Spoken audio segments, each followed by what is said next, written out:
So now we're going to take a second look at the cardiovascular disease or CHD comprehensive measure, and we're going to take a look at it in EHR basically. So in the first video we kind of went into breaking down the measure into 5 parts of the measure that it's looking for, and we kind of looked in RPMS and how to create those lists and get down to who are we missing. So now let's say you've identified who they are and you've called them in and we want to get those patients screened. Well, for the most part, to get the BMI, we do an excellent job at getting the weight and the height. So we do that, of course, in the vitals. So you'd enter under the vitals tab in your electronic health record, you'd enter the weight, you'd enter the height. You would also do the blood pressure, get that blood pressure screening done. And that right there is 2 of your measurements. We also do a pretty good job of entering the labs, or going in and doing the orders, getting the labs and getting the LDLs done. So we're not too really concerned about those portions. And we even do a good job at screening everybody for tobacco use. So when we're in the wellness tab, we come over to here and we're asking whether they're a smoker or not, and we're annotating that. So we would come in, we do tobacco use and exposure, tobacco smoking, etc. Let's have fun, cessation smoker or ceremonial use only.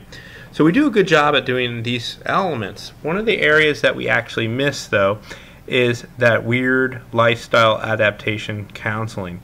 And so I'm going to show you a couple of things real quick in the electronic health record that can kind of ease this process. First off, it's going to be an education on your category list, and I'll kind of give you an example of what they're looking for. But it's any education ending with exercise, lifestyle adaptation, or nutrition. And when I say any, I mean any education. So let's come and kind of just take a look at a couple of these real quick. We'll go to diabetes mellitus. If I was to open this up and I was to perform an education on them, it could be the exercise one, it could be the lifestyle adaptations, or it could be nutrition. That would actually resolve that measure. But how about a quicker way? How about if we created an actual pick list for our CHD patients and we named it CHD? So I'm going to show you guys how to do that real quick. We come into add, and then from the add button we're going to go over to pick lists.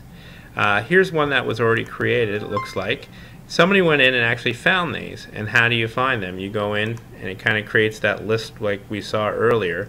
And they probably went in and they found something to do with heart disease and kind of found those measurements. So let's say I wanted to add hypertension in there. Exercise, select, and there it is. And you can change the names in here and whatnot. So what we'll do is we'll create these pick lists, and that way people can pick multiple ones. It looks like there's been a lot already created in this system. Good for them. So there's a diabetes exercise, a diabetes lifestyle, and there's a CHD lifestyle adaptations. I like that one.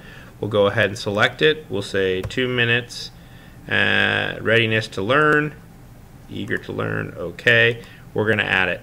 So these ones will actually satisfy the education or counseling portion of your CHD comprehensive measure.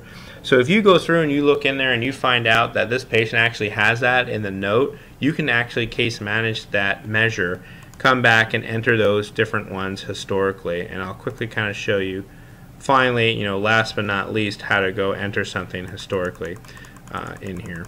So when we come in, let's say, just so I don't have to keep clicking in here, I'll just pick anything.